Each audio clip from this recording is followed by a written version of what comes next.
ఆంధ్ర తెలంగాణలో తక్కువ ఫీజులతో high quality results ఇస్తున్న ఏకైక సంస్థ తిరుమల్ ఐఏఎస్ ఇన్స్టిట్యూట్. ఇది ఓ రియల్ క్రైమ్ థ్రిల్లర్ స్టోరీ. ఏ రీల్లో కనిపించని ప్లాన్స్, ట్విస్ట్లు ఈ రియల్ క్రైమ్ కథా చిత్రంలో ఉంటాయి. ఆస్తి కోసం ముగ్గురు వ్యక్తులు కలిసి చేసిన కుట్రకు ఓ అమాయక ప్రాణం బలైంది. ఓ మహిళ భీతిల్లిపోయింది.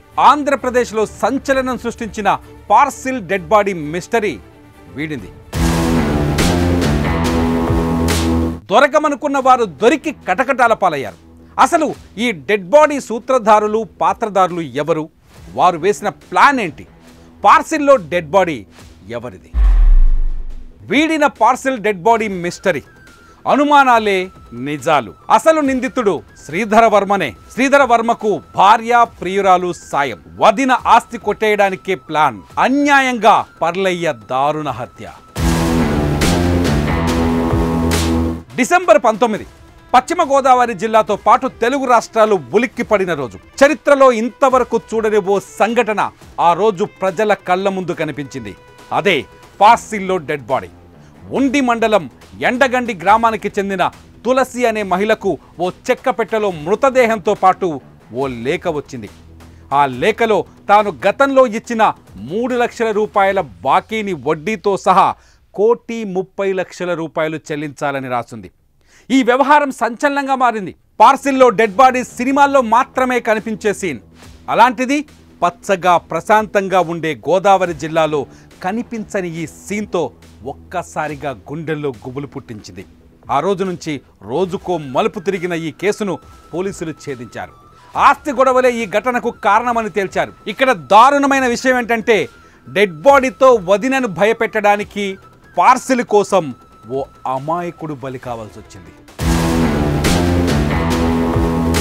మొత్తం ఈ కథలో 5 పాత్రలున్నాయి.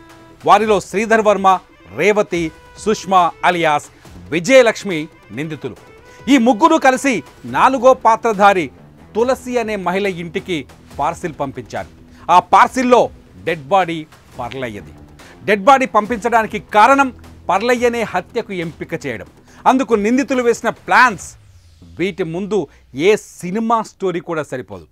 పోలీసులు చెప్పిన ఒక్కో విషయం ఒళ్ళు గగురు పొడిచేలా చేస్తుంది. మధునేరి గంగరాజుకు 2 కుమార్తెలు కాగా పెద్ద కుమార్తె తులసి, రెండో కుమార్తె రేవతి. తులసికి నిడదవోలుకు చెందిన వ్యక్తితో వివాహమైంది. కొన్ని కారణాలతో భర్త వదిలేయడంతో కుమార్తెను పోషించుకోవడం కోసం తల్లిదండ్రుల దగ్గరకు వచ్చేసింది. 2016లో సోదరి రేవతి శ్రీధర్ వర్మను ప్రేమ వివాహం చేసుకుంది. వారి వివాహం తర్వాత ఇంట్లో గొడవలు రావడంతో తులసి అక్కడి నుంచి వచ్చేసి వేరుగా ఉంటోంది. రంగరాజుకు 2 ఎకరాల 40 సెంట్ల పొలం ఉంది. 2 కుమార్తెలకు అరెకరం చొప్పున రాశారు. మిగిలిన భూమి తల్లి పేరిట ఉన్న ఇంటి కోసం మనస్పర్ధలు పెరిగాయి. శ్రీధర్ వర్మ, రేవతి కలిసి ఆ ఆస్తిని కాజేయడానికి కుట్ర పన్నారు. అక్క భర్త అప్పుల పాలై పరారవడం, అప్పుల వాళ్ళు ప్రశ్నించడం వంటివన్నీ ఎవరో చేసిన చేతబడి కారణంగా జరుగుతున్నాయని నమ్మించే ప్రయత్నం చేశారు. అప్పులిచ్చిన వారు శవాన్ని కూడా పంపుతారంటూ భయపెట్టారు. గత ప్రభుత్వ హయాంలో తులసికి పక్కా ఇల్లు మంజూరైంది. అది నిర్మాణ దశలో ఉంది. అప్పుడే శ్రీధర్ వర్మ మదిలో కుట్రకు తరలేచింది. ఓ వ్యూహం రచించాడు. జూలైలో ప్లాన్ వేశాడు. డిసెంబర్లో అమలు చేశాడు.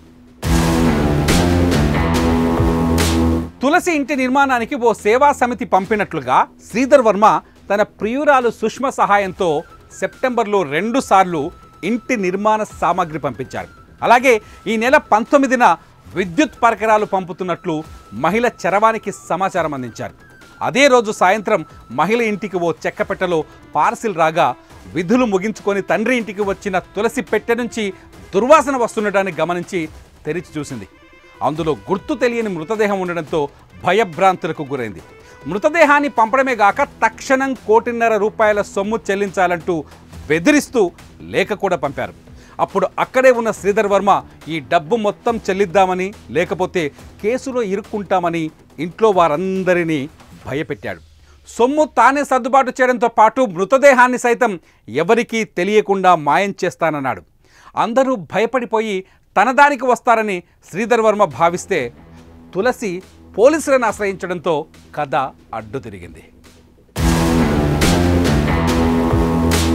అప్పటి వరకు సాయం చేస్తానంటూ బిల్డప్ ఇచ్చిన శ్రీధర్ వర్మ పోలీసుల ఎంట్రీతో కనిపించకుండా పోవడంతో అనుమానాలు వచ్చాయి.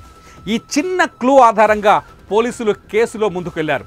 శ్రీధర్ వర్మను గాలించడంతో పాటు డెడ్ బాడీతో మృతదేహం ఎవరిది అనే కోణాల్లో దర్యాప్తు చేపట్టారు.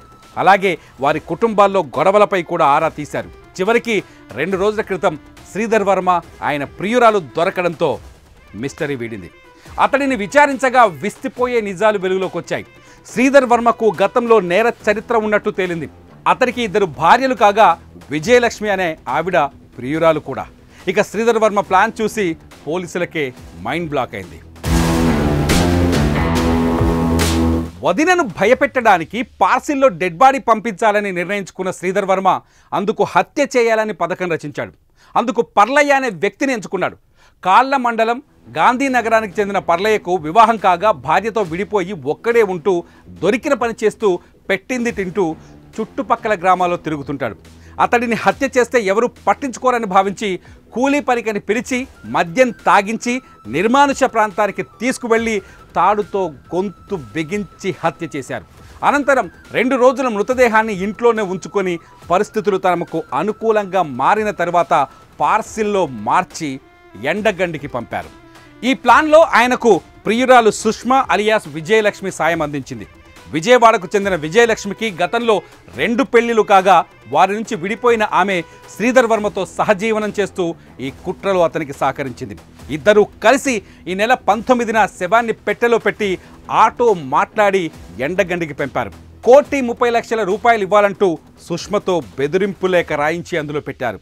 ఈ విషయాలన్నీ శ్రీధర్ వర్మ భార్య రేవతికి ఫోన్ చేసి చెప్పాడు. తర్వాత ఏమీ తెలియనట్టుగా అక్కడికి అతను వచ్చాడు. కానీ వీరు వేసిన ప్లాన్ను తొలిసి పోలీసులకు సమాచారం ఇవ్వడంతో మొత్తం గుట్టురట్టయింది. ఇదిగో పోలీసుల వెనుక చేతులు కట్టుకొని నిల్చున్నారు చూడండి, ఈ ముగ్గురు ఆ నిందితులే.